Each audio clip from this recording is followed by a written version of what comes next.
Hello. इस project का नाम है diabetes and skin disease detection. तो ये जो प्रोजेक्ट है ये हमने पाइथन में बिल्ड किया है यूजिंग मशीन लर्निंग एल्गोरिदम्स। तो इस प्रोजेक्ट को हमने डिप्लॉय किया है वेब पेज पे, दैट इज HTML पेजेस पे। सो इस प्रोजेक्ट को वेब पेज पे डिप्लॉय करने के लिए हमने फ्लास्क नाम का एक फ्रेमवर्क यूज किया है। उस फ्रेमवर्क के थ्रू हमने इस सारे प्रोजेक्ट को इंटीग्रेट किया है HTML पेजेस के साथ। तो सबसे पहले मैं आपको स्टेप्स बताता हूँ कि इस प्रोजेक्ट को रन कैसे करना है। तो सबसे पहले आपको एनाकोंडा ओपन करना है, एनाकोंडा नेविगेटर। नेविगेटर ओपन करने के बाद यहाँ पे आपको बेस रूट नजर आएगा एप्लीकेशन साउंड के जगह पे। तो यहाँ पे आपको जो नया एनवायरनमेंट क्रिएट किया है उस एनवायरनमेंट को सिलेक्ट करना है। जैसे कि ये प्रोजेक्ट है तो आपके पीसी में भी, आपके सिस्टम में भी प्रोजेक्ट नाम का एक एनवायरनमेंट होगा, उस एनवायरनमेंट को आपको यहाँ पे सिलेक्ट करना है। सिलेक्ट करने के बाद यहाँ पे आपको स्पाइडर को लॉन्च करना है। स्पाइडर लॉन्च होते ही आपको कुछ इस तरीके से लेआउट देखेगा। ओके, यहाँ पे आपका पूरा कोड नजर आएगा, यहाँ पे आपके सारे फाइल्स होंगी और यहाँ पे आपका कंसोल है। सो आपको करना क्या है, आपको जहाँ पे ये फाइल प्रेजेंट है, स्टैटिक है, टेम्पलेट्स है, app.py है, उस फाइल का जो पाथ है, इस पाथ को आपको जस्ट कॉपी करना है। कॉपी करने के बाद यहाँ पे उस पाथ को जस्ट आपको पेस्ट कर देना है। और पेस्ट करने के बाद जैसे आप एंटर करोगे तो बाय डिफॉल्ट आपको ये कुछ ऐसी विंडो नजर आएगी। ओके, तो यहाँ पे आप जैसे ही फाइल्स पे क्लिक करते हो तो यहाँ पे वो सारी चीजें नजर आएगी, जैसे स्टैटिक है, टेम्पलेट्स है, app.py है, skin model, skin test data. So ये सारी चीजें आपको यहाँ पे नजर आएगी। फिर यहाँ पे आपको app.py पे जैसे आप डबल क्लिक करते हो तो वो ये app.py यहाँ पे पूरी ओपन हो जाएगी। ओके, और ओपन होने के बाद जैसे आप इस ग्रीन कलर के बटन पे क्लिक करोगे तो यहाँ कंसोल में ये जो पूरी फाइल है, ये पूरी फाइल यहाँ पे कंसोल में रन होगी। तो ये देखिए यहाँ पे ये रनिंग ऑन HTTP कुछ इस तरीके से आपको डेटा नजर आएगा। ओके, जैसे आपको ये मैसेज नजर आता है वैसे ही आपको एक क्रोम टैब ओपन करना है। क्रोम टैब में इनकॉग्निटो ओपन करना है और यहाँ पे आपको जस्ट लोकल होस्ट 5000 हिट करना है। तो जैसे आप इसे हिट करते हो तो यहाँ पे आपको आपका वेब पेज नजर आएगा, डिसीज डिटेक्शन। ओके, तो अब सीधा कोड पे आते हैं। तो यहाँ पे हमने जो कोड किया है वो फ्लास्क में किया है। फ्लास्क एक फ्रेमवर्क है। तो सिर्फ तो आप जैसे ही कोई प्रोजेक्ट वेब पेज पे डिप्लॉय करते हो तो आपको बहुत सारे फ्रेमवर्क्स यूज करने का ऑप्शन रहता है, लाइक जैंगो है, फ्लास्क है, फास्ट एपीआई है, पिरामिड है। ओके, तो उसमें से हमने फ्लास्क ही क्यों यूज किया, क्योंकि इजी टू यूज है। यहाँ पे जो कॉम्प्लेक्सिटी आती है फाइल मेंटेनेंस की तो वो बहुत कम है। ओके, मतलब जैसे आप जैंगो में जाओगे तो जैंगो यूज करते हो तो आपको यहाँ पे बहुत सारी फाइल्स रहती है, स्टैटिक, वेव्स, urls.py, ऐसी सारी चीजें। ओके, वो हर एक फाइल के अंदर अलग अलग डेटा आपको ऐड करना पड़ता है, अलग अलग फंक्शंस आपको वहाँ पे लिखने पड़ते हैं। तो ये जो फ्लास्क है, इस फ्लास्क का एक ही फाइल, इस फ्लास्क की एक ही फाइल रहती है जिसके अंदर सारा कोड आपका आता है। ओके, तो इजी टू यूज है, एफिशिएंटली वर्क होता है, इसके लिए हमने ये फ्लास्क यूज किया है। साथ ही साथ जो नेटफ्लिक्स है या रेड हैट है, ये सारी जो वेबसाइट्स है, ये सारी वेबसाइट्स इन्होंने फ्लास्क में ही क्रिएट की है। ओके, तो सबसे पहले हमने इस फाइल में किया क्या है कि सबसे पहले हमने कुछ लाइब्रेरीज, जो रिक्वायर्ड लाइब्रेरीज थी, उसे हमने यहाँ पे यूज इंपोर्ट किया। इंपोर्ट करने के बाद सबसे पहले हमने इंपोर्ट किया है फ्लास्क। ओके, तो ये जो फ्लास्क है, इस फ्लास्क के थ्रू हमने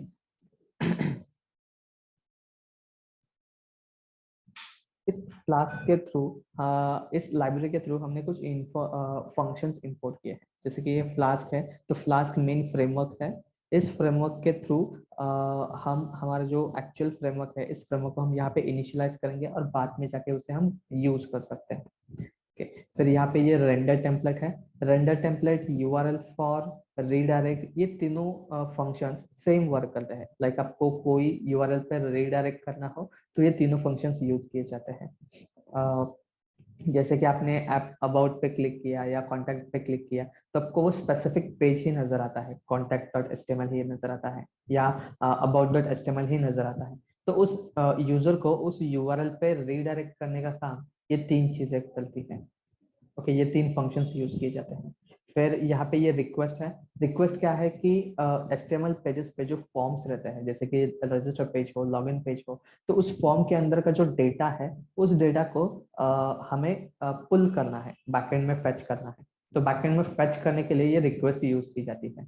तो बाय यूजिंग दैट रिक्वेस्ट हम सारा डेटा बैकएंड में फेच करेंगे, और फेच करने के बाद उस डेटा को हम मैनिपुलेट कर सकते हैं या कंट्रोल कर सकते हैं, और अकॉर्डिंग टू दैट डेटा हम यूजर को कुछ फंक्शनलिटी दिखाएंगे। फिर यहाँ पे ये सेशन है। सेशन क्या करता है कि अगर यूजर ने लॉगिन किया तो ही वो हमारी जो सर्विसेज है, जो कुछ भी फंक्शनलिटीज हमने क्रिएट की है, वो यूज कर सकता है।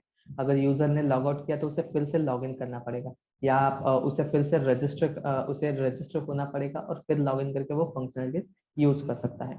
तो अगर यूजर लॉगिन है कि नहीं, यूजर का वैलिडेशन जो रहता है, ओके, तो उसके लिए हमने ये सेशन यूज किया है। फिर यहाँ पे ये फ्लैश है। फ्लैश क्या करता है कि जैसे हम सी है या जावा हो या पाइथन, उसमें हम प्रिंट फंक्शंस यूज करते हैं। सी में प्रिंट एफ करते हैं, जावा में सिस्टम डॉट आउट यूज करते हैं। तो उस प्रिंट के थ्रू होता क्या है कि जो कुछ भी स्टेटमेंट या जो कुछ भी वैल्यू रहती है, उस वैल्यू को हम डायरेक्टली प्रिंट करते हैं हमारे कंसोल पे। ओके, तो सेम चीज हमें प्रिंट करनी हो अगर वेब पेज पे, तो ये फ्लैश फंक्शन यूज किया जाता है। इस फ्लैश के थ्रू हम कुछ भी डेटा डायरेक्टली वेब पेज पे प्रिंट कर सकते हैं। फिर हमने यहाँ पे कुछ वार्निंग्स इंपोर्ट की है, लाइक जो लाइब्रेरीज की अगर कोई इग्नोर करने वाली वार्निंग्स हो, तो हम उसे इग्नोर करेंगे डायरेक्टली, और जो मेन हाई प्रायोरिटाइज वार्निंग्स है वही हमको दिखेगी। ओके, फिर यहाँ पे हमने ये पिकल फाइल यूज की है। पिकल फाइल क्या है कि एक तरीके की जिप फाइल हम बोल सकते हैं, जिसके अंदर हमारा जो डेटा रहता है, वो सारा डेटा हम बाइनरी फॉर्मेट में स्टोर कर सकते हैं। सो हमने पिकल फाइल क्यों यूज की है कि हमारा जो डायबिटीज डिटेक्शन के जो मॉडल्स है, वो मॉडल्स हमने इस पिकल फाइल के अंदर स्टोर किए हैं। तो सबसे पहले हमने हमारा जो डेटा सेट था, उस डेटा सेट को हमने मॉडल को फीड किया। मॉडल उस डेटा सेट के बेसिस पे वो ट्रेन हुआ, और ट्रेन होने के बाद हमने उस ट्रेन्ड मॉडल को इस पिकल फाइल के अंदर स्टोर किया। तो वो पिकल फाइल्स हमें यहाँ नजर आएगी। ये रही वो पिकल फाइल्स। तो इस पिकल फाइल के अंदर अलग अलग मॉडल्स हमने स्टोर किए हैं। ये लॉजिस्टिक की है, ये नेवबेस की है, ये रैंडम फॉरेस्ट की है, ये एसवीएम की है। तो ये अलग अलग मॉडल्स हमने यहाँ पे स्टोर करके रखे हैं। फिर यहाँ पे ये PyMySQL है।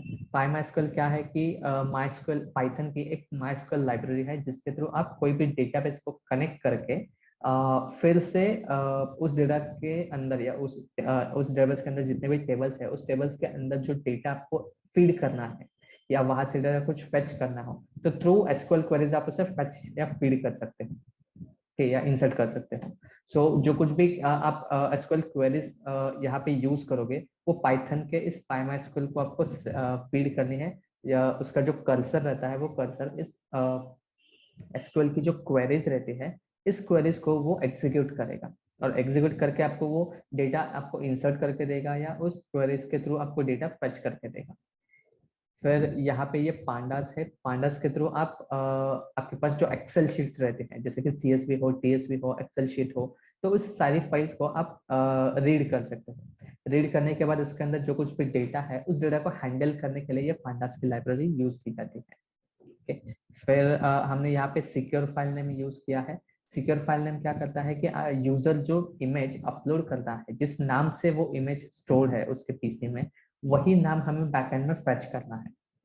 ओके, और उसी नाम से हमें हमारे एक डेस्टिनेशन फोल्डर पे उसे स्टोर करना है उसी नाम से। ओके, तो वो जो फाइल का नेम है, उस नेम को फेच करने के लिए ये user secure file name use किया जाता है। फिर यहाँ पे OS एंड टेंसरफ्लो है। फिर हमने यहाँ पे CV2 यूज किया है। CV2 एक कंप्यूटर विजन लाइब्रेरी है, जिसके थ्रू आप कोई भी इमेज को या कोई भी वीडियो को रीड कर सकते हो, इन द सेंस कि उसके जो पिक्सल पैलेस है, उस पिक्सल पैलेस के थ्रू इस इमेज को या उस वीडियो के अंदर जितने भी फ्रेम्स है, उस हर एक फ्रेम को आप रीड कर सकते हो, और रीड करने के बाद उस फ्रेम को हैंडल करके आप उसके ऊपर कुछ भी फंक्शनलिटीज अप्लाई कर सकते हो। जैसे कि कोई भी एक फेस डिटेक्शन का मॉडल हो, उस मॉडल को यूज करके इस CV2 के थ्रू वहां से फेस डिटेक्ट कर सकते हो, या उस इमेज के अंदर जो कुछ भी ऑब्जेक्ट है उस ऑब्जेक्ट को कॉपी करके सेम ऑब्जेक्ट उसी इमेज में आप पेस्ट कर सकते हो कोई अलग जगह पे। तो ऐसी बहुत सारी फंक्शनलिटीज जो इमेज के रिलेटेड होती है, इस इमेज को हैंडल करने के लिए ये CV2 लाइब्रेरी यूज की जाती है। फिर यहाँ पे ये numpy है। तो जैसे मैंने कहा कि CV2 के थ्रू आप उस पिक्सल वैल्यूज को कंट्रोल कर सकते हो, या उस इमेज को आप कंट्रोल कर सकते हो। ओके, तो जो पिक्सल वैल्यूज रहती है वो पिक्सल वैल्यूज अरे के फॉर्म में रहती है। तो उस अरे को हैंडल करने के लिए ये numpy लाइब्रेरी यूज की जाती है। तो इसके थ्रू आप जो अरे है उस अरे का जो शेप रहता है उसे आप रीशेप कर सकते हो, या आपके पास जो कुछ भी मैट्रिक्स है उस मैट्रिक्स को सेकंड मैट्रिक्स के साथ एडिशन सब्ट्रैक्शन कर सकते हो। तो सारे अरे को आप हैंडल कर सकते हो इस numpy के थ्रू। ओके, तो यहाँ तक हमने सारी जो रिक्वायर्ड लाइब्रेरीज थी वो सारी लाइब्रेरीज हमने यहाँ तक इंपोर्ट की। इंपोर्ट करने के बाद फिर हमने एक फंक्शन क्रिएट किया डीबी कनेक्शन करके। ओके, इस फंक्शन के अंदर हमने हमारा जो PyMySQL है, इस PyMySQL हमने यहाँ पे इनिशियलाइज किया है। और इनिशियलाइज करने के बाद यहाँ पे हमने डेटाबेस को डेटाबेस का नाम यहाँ पे ऐड किया डिसीज डिटेक्शन। ओके, फिर अगर उस डेटाबेस को कुछ पासवर्ड रहेगा तो वो पासवर्ड हमने यहाँ पे सेट किया है। फिर यूजर नेम हमने यहाँ पे सेट किया है, and host equal to local host हमने यहाँ पे सेट किया है। ओके, ये सारी चीजें सेट करने के बाद हमारे जो PyMySQL है वो PyMySQL हमारे इस डेटाबेस को कनेक्ट कर देगा। ओके, और कनेक्ट करने के बाद उसके अंदर जितने भी टेबल्स है उस टेबल के अंदर हम डेटा फीड कर सकते हैं, वहां से फैच कर सकते हैं। ओके, तो ये कनेक्शन हमने यहाँ पे रिटर्न किया। फिर रिटर्न करने के बाद हमने यहाँ पे डीबी क्लोज एक अलग फंक्शन क्रिएट किया है। उसके थ्रू हम ये डीबी कनेक्शन का जो कनेक्शन है यहाँ पे हमने जो इनिशियलाइज किया है उसे हम यहाँ से क्लोज कर सकते हैं। क्लोज करने के बाद फिर हमने हमारा जो फ्लास्क का फ्रेमवर्क था उसे हमने यहाँ पे इनिशियलाइज किया। इनिशियलाइज करने के बाद यहाँ पे हमने एक रैंडम स्ट्रिंग दी है। ओके, ये रैंडम स्ट्रिंग यहाँ पे एज ए सीक्रेट की यूज की जाएगी। सीक्रेट की इन द सेंस कि एक रैंडम स्ट्रिंग जनरेट होगी, वो बैकएंड में हमारा जो ऑथेंटिकेशन है वो ऑथेंटिकेशन यहाँ पे मेंटेन किया जाएगा। फिर हमने यहाँ पे एक पाथ सेट किया है static slash upload images. Okay, तो ये अपलोड इमेजेस नाम का एक फोल्डर है इस स्टैटिक फोल्डर के अंदर। तो यूजर जैसे ही कोई इमेज अपलोड करेगा वो इमेज यहाँ पे हम स्टोर करेंगे विद दैट इमेज नेम। फिर वही डेस्टिनेशन फोल्डर को हमने यहाँ पे कॉन्फ़िगर किया हमारे ऐप के साथ। ओके, तो ये सेटिंग्स हमने कर ली। फिर उसके बाद हमारा एक्चुअल फ्लास्क का कोडिंग स्टार्ट होता है। तो यहाँ पे देखिए हमने यहाँ पे सबसे पहले ऐप को कॉल किया है @app। फिर हमने .route का एक फंक्शन उसे पास किया कि लाइक .route, एंड यहाँ पे एक शॉर्ट पाथ दे दिया है। तो लाइक ऐप हमें क्या करेगा कि जैसे मैं स्लैश यूज करूंगा लोकल होस्ट 5000 के बाद, तो वो मुझे राउट करेगा इस index.html पेज पे। ओके, तो उसे उस पेज पर राउट करने के लिए एक फंक्शन चाहिए। तो फंक्शन हमने यहाँ पे क्रिएट किया है। तो ये फंक्शन क्या करेगा कि जैसे मैं स्लैश यूज करूंगा तो ये फंक्शन जो है ये फंक्शन एक्टिवेट होगा। ओके, और ये फंक्शन एक्टिवेट होने के बाद ये हमें render template in the sense वो हमें रीडायरेक्ट करेगा इस index.html पेज पे। तो जैसे मैंने कहा कि ये रेंडर टेम्पलेट हमें रीडायरेक्शन का काम करता है, जैसे साथ ही साथ URL फॉर रीडायरेक्ट, ये चीजें भी हमें रिडायरेक्शन का काम करती है। तो ये जो रेंडर टेम्पलेट है ये रेंडर टेम्पलेट यूज होता है सिर्फ HTML पेजेस के लिए। ओके, और अगर आप रीडायरेक्ट URL फॉर यूज करते हो तो वहां पे आपको ये फंक्शन का नाम देना है। तो इस फंक्शन को लेट्स से मैंने अगर यहाँ पे कुछ चीजें सेट करके रखी हो, लाइक यूजर को मुझे ये फंक्शनलिटीज दिखानी है, तो यहाँ से मैं डेटा HTML को पास कर रहा हूँ। तो ये वही कोड मुझे फिर से लिखना नहीं चाहिए। ओके, फिर से अगर मुझे लिखना नहीं है तो मैं डायरेक्टली इस फंक्शन को कॉल दूंगा। लाइक मेरी जो एक्चुअल फंक्शनलिटी है वो फंक्शनलिटी पूरी होने के बाद डायरेक्टली कॉल जाना चाहिए इस फंक्शन को। तो उस फंक्शन के अंदर जितने भी फंक्शनलिटीज लिखी है उस फंक्शनलिटी के अकॉर्डिंग यूजर को वो डेटा दिखना चाहिए। तो जो मैंने पहले सेट किया था वही चीजें मुझे फिर से दिखानी है। तो उसके लिए हम वो रीडायरेक्ट URL फॉर यूज करते हैं। और अगर मुझे अलग से फंक्शनलिटीज दिखानी है अलग पेज पे तो मैं रेंडर टेम्पलेट यूज करूंगा। ओके, तो यहाँ पे देखिए, यहाँ पे अगर मैंने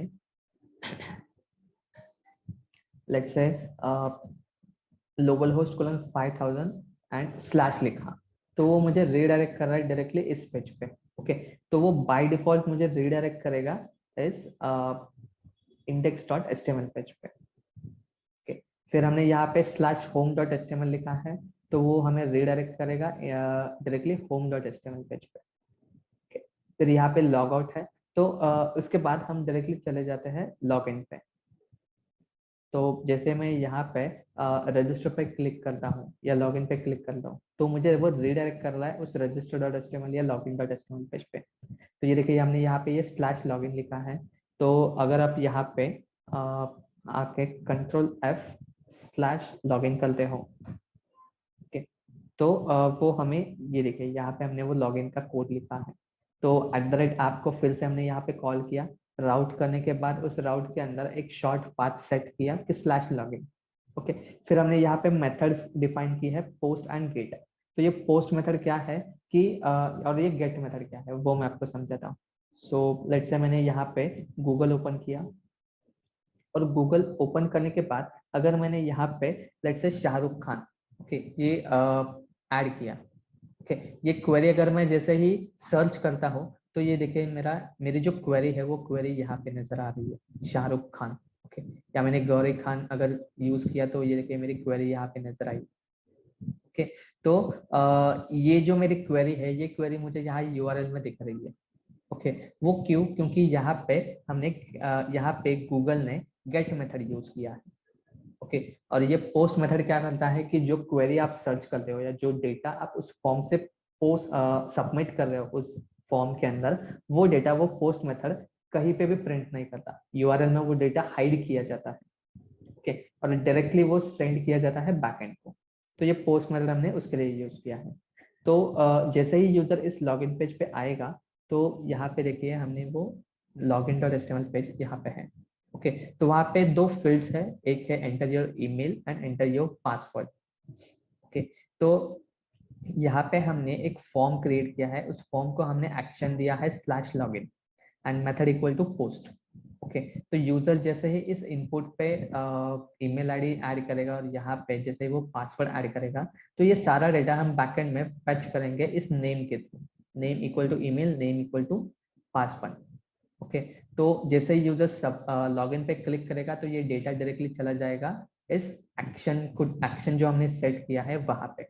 उस फंक्शन पे जाने के बाद वो पहले चेक करेगा कि name equal to email and name equal to password कहाँ पे है। ओके, तो यहाँ पे डेटा चला आया। यहाँ पे आने के बाद पहले हम चेक करेंगे कि जो डेटा जिस फॉर्म से आया है वो फॉर्म पोस्ट मेथड में है कि नहीं। ओके, अगर वो फॉर्म पोस्ट मेथड में है, तो यूजर का प्रीवियस सेशन हम डिलीट कर देंगे। डिलीट करने के बाद यहाँ पे यूजर का ईमेल आईडी एंड पासवर्ड आएगा। पासवर्ड आने के बाद यहाँ पे हमने डीबी कनेक्शन इनिशियलाइज किया और साथ ही साथ हमने कर्सर को इनिशियलाइज किया।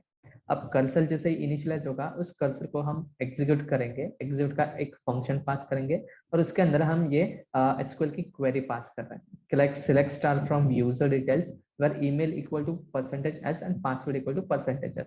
मतलब यूजर डिटेल्स के अंदर यूजर ने जो मेल आईडी एंड पासवर्ड दिया है वो एग्जिस्ट करता है कि नहीं, वो हमें यहाँ पे चेक करना है। ओके, अगर वो एग्जिस्ट करता है तो यहाँ पे हमें कुछ काउंट मिलेगा 1 2 3 समथिंग। ओके, तो वो जो काउंट है वो काउंट के साथ ही साथ हम वो पूरे रो को यहाँ पे फेच करेंगे।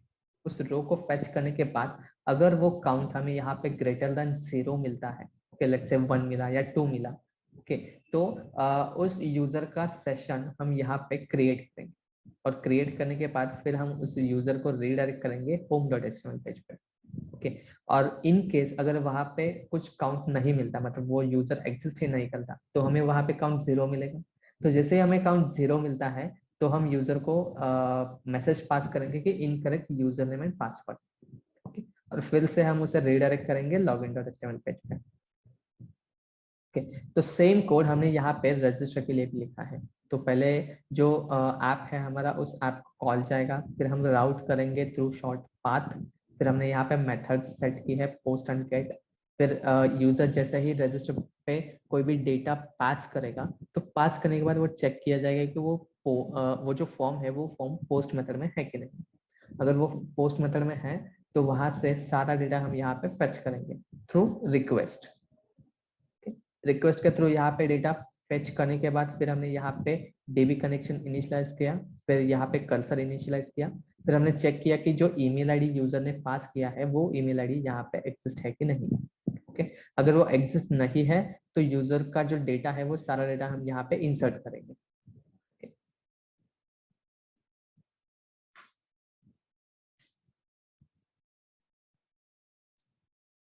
और वो सारा डेटा यहाँ पे इंसर्ट करने के बाद फिर हम यूजर को रीडायरेक्ट करेंगे login.html पेज पे। ओके, और इन केस अगर वो ईमेल आईडी वहां पे एग्जिस्ट करता है तो हम उसे स्टेटस रिटर्न करेंगे कि ऑलरेडी अवेलेबल। ओके, और फिर हम उसे रीडायरेक्ट करेंगे index.html पेज पे।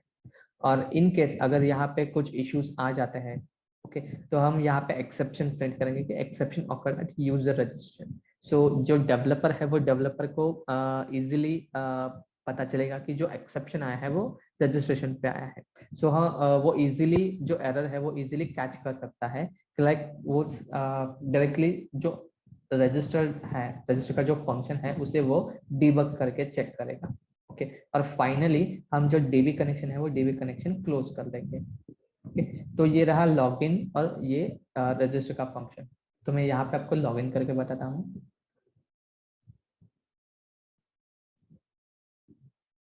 और जैसे मैंने यहाँ पे लॉगिन किया तो पहले आपको चेक करना है कि आपका लॉगिन वहाँ पे प्रेजेंट है कि नहीं। तो वो चेक करने के लिए आपको यहाँ पे एसक्यूएल योग ओपन करना है। एसक्यूएल योग ओपन करने के बाद यहाँ पे कंटिन्यू पे क्लिक करना है।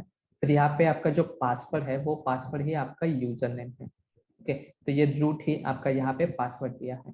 तो यहाँ पे आपको डायरेक्टली कनेक्ट को क्लिक करना है। कनेक्ट को क्लिक करने के बाद यहाँ पे आप देख सकते हो कि यहाँ पे हमने डेटाबेस का नाम दिया है डिसीज डिटेक्शन। ओके, तो ये जो डिसीज डिटेक्शन है ये डिसीज डिटेक्शन हमारा अवेलेबल है यहाँ पे।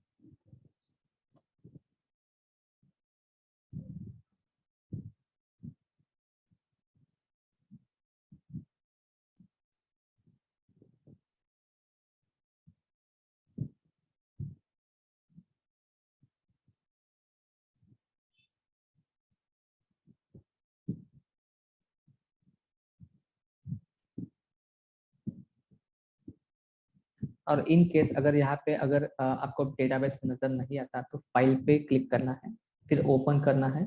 और ओपन करते ही ये जो फाइनल डीबी है इस फाइनल डीबी को यहाँ पे आपको ओपन करना है। तो ओपन करने के बाद यहाँ पे अगर आप इसे कंट्रोल ऑल करके जैसे रन करोगे तो ये जो क्रेडिट कार्ड 5155 है, ओके, इस नाम का डेटाबेस आपको यहाँ पे नजर आएगा। तो यहाँ पे सिर्फ आपको राइट क्लिक करना है और राइट क्लिक करके रिफ्रेश ऑब्जेक्ट करना है। तो ये देखिए यहाँ पे ये क्रेडिट कार्ड 155 आ गया है। ओके, तो यहाँ पे आने के बाद वही चीज वही नाम आपको यहाँ पे जस्ट रिप्लेस करना है। कंट्रोल एस किया, फिर हमने यहाँ पे क्लोज किया।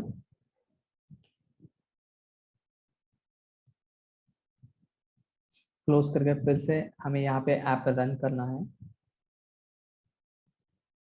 रन करने के बाद यहाँ पे आपको नजर आएगा कि सो लेट से यहाँ पे ये fraud no fraud user details है।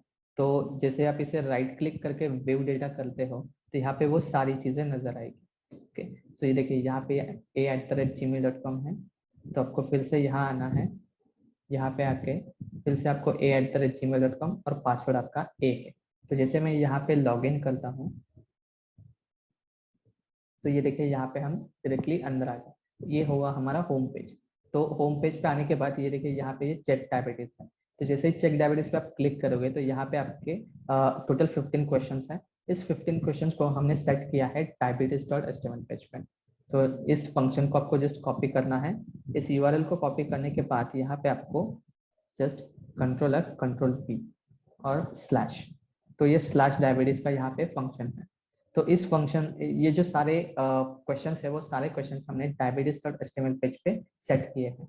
तो आप अगर ये diabetes.html पेज देखोगे तो ये देखिए यहाँ पे ये what is your age, what is your gender, okay, और वो सारे बाकी के क्वेश्चंस हमने यहाँ पे सेट किए और साथ ही साथ हमने यहाँ पे ये यूआरएल भी सेट की।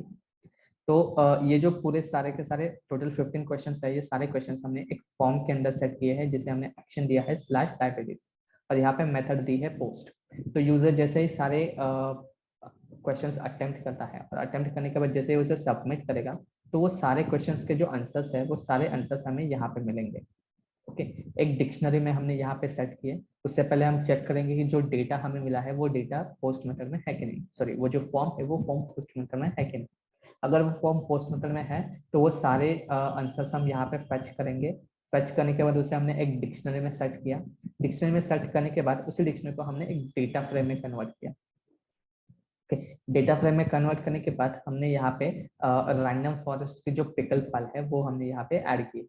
सो डायबिटीज मॉडल्स का जो फोल्डर है उसके अंदर ये सारे मॉडल्स हैं। तो इस मॉडल का जो नाम है वो नाम आपको यहाँ पे ऐड करना है। इस मॉडल को हमने यहाँ पे रीड किया, इस फाइल को हमने यहाँ पे रीड किया। रीड करने के बाद जो मॉडल है उस मॉडल को हमने यहाँ पे लोड किया। लोड करने के बाद ये जो हमारी डेटा फ्रेम है, इस डेटा फ्रेम को हमने यहाँ इस st.predict को हमने पास किया। तो पास करने के बाद ये जो मॉडल है, ये मॉडल उस डेटाबेस के सॉरी उस डेटा के अकॉर्डिंग हमें एक प्रेडिक्शन देगा, एक प्रेडिक्टेड वैल्यू देगा विच इज 0 और 1। ओके, अगर वो वैल्यू 1 आ जाते हैं तो यूजर को हम मैसेज फ्लैश करेंगे कि you might have diabetes, please consult with doctor. Else अगर वैल्यू 0 आ जाती है तो हम फ्लैश करेंगे कि you don't have diabetes, please consult with doctor for verification. Okay, तो ये जो सारा फ्लैश का मैसेज है, ये सारे मैसेजेस हम डायरेक्टली शो करेंगे diabetes.html पेज पे। तो इस उसका जो कोड है वो कोड एट द एंड यहाँ पे आपको मिलेगा। Okay, for message in get flash messages, तो वो मैसेज यहाँ पे आएगा, यहाँ पे वो मैसेज डिस्प्ले होगा। तो मैं जैसे एक रैंडम आपको रन करके बता रहा हूँ कि लेट्स से यहाँ पर मैंने 57 ऐड किया मेल और सारे आंसर्स मेरे नो है। तो जैसे मैं प्रेडिक्ट करता हूँ तो वो सारा डेटा बैकएंड में आएगा यहाँ पे। और बैकएंड में आने के बाद not enough memory to resource. Okay, तो यहाँ पे मेरे सारे के सारे सॉफ्टवेयर रन हो रहा है, तो उसके वजह से उसे वो मेमोरी नहीं मिल रही है वो सारे इस सारे कोड को रन करने के लिए। फिर हमने यहाँ पे अलग से स्किन डिसीज का फंक्शन क्रिएट किया है। तो जैसे आप इस चेक स्किन डिसीज पे क्लिक करते हो तो यहाँ पे आपको फाइल अपलोड करनी है।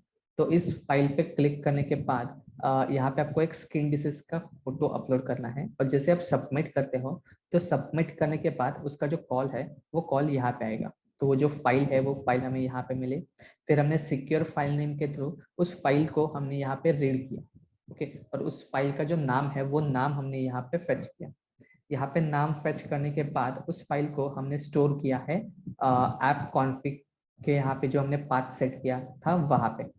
तो यहाँ पे वो फाइल स्टोर होगी। okay? वो फाइल स्टोर होने के बाद हमने उस जो CV2 की जो लाइब्रेरी है उस लाइब्रेरी के थ्रू हमने उस इमेज को रीड किया जो प्रेजेंट है हमारे इस पाथ पे। According to that file name हमने उस CV2 के थ्रू उस इमेज को रीड किया। रीड करने के बाद हमने यहाँ पे इमेज साइज 2:4 दिया है। तो 2:4 ही क्यों? क्योंकि जब हमने मॉडल ट्रेन किया था तो ट्रेन करते वक्त हमने सारे इमेजेस 2:4 के कैटेगरीज में रखे थे। ओके, 2:4 की जो इमेज साइज है उसमें हमने रखे थे और उसी साइज में सारे इमेजेस को रिसाइज करके मॉडल को हमने ट्रेन किया था। तो अभी जब प्रिडिक्शन करेंगे तब भी हमारा जो इमेज है वो एक इमेज 2:4 के साइज में ही होना चाहिए। 2:4 in the sense height and width उसकी 2:4 की होनी चाहिए। ओके, तो यहाँ पे हमने वो पाथ सेट किया एंड देन उस इमेज को हमने यहाँ पे लोड किया। लोड करने के बाद यहाँ पे वो इमेज रिसाइज हुई। रिसाइज होने के बाद उस इमेज को हमने यहाँ पे अरे में कन्वर्ट किया और उसे हमने रिशेप किया। रिशेप करने के बाद हमने यहाँ पे हमारे जो स्किन डिसीज का जो मॉडल है इंसेप्शन, उस मॉडल को हमने यहाँ पे लोड किया है थ्रू केरास लाइब्रेरी। फिर उस मॉडल को प्रेडिक्ट करने के लिए जो हमारी रिशेप वाली जो इमेज थी इस इमेज को हमने यहाँ पे फीड किया उस मॉडल को। जब मॉडल को वो जो इमेज है वो इमेज का जो रिशेप अरे है वो रिशेप अरे जैसे ही मिलता है तो उस अरे का जो पैटर्न रहता है उस पैटर्न को वो अंडरस्टैंड करेगा, उस पैटर्न को रीड करेगा एंड उसके बाद हमें वो प्रेडिक्शन देगा।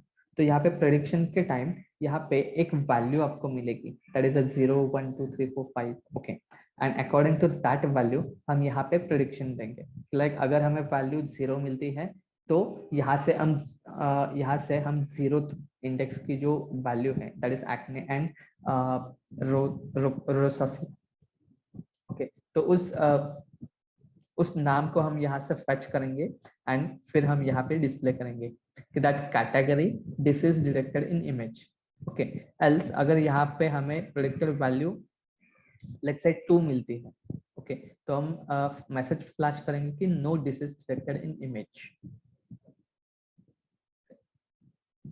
और फिर हमने यहाँ पे if name equal to main किया है and app dot run equal to 0.0.0 किया है। तो इस पोर्ट पे हमारा जो फ्लास्क का मॉडल है या फ्रेमवर्क है वो फ्रेमवर्क इस पोर्ट पे रन होगा। That's it, thank you.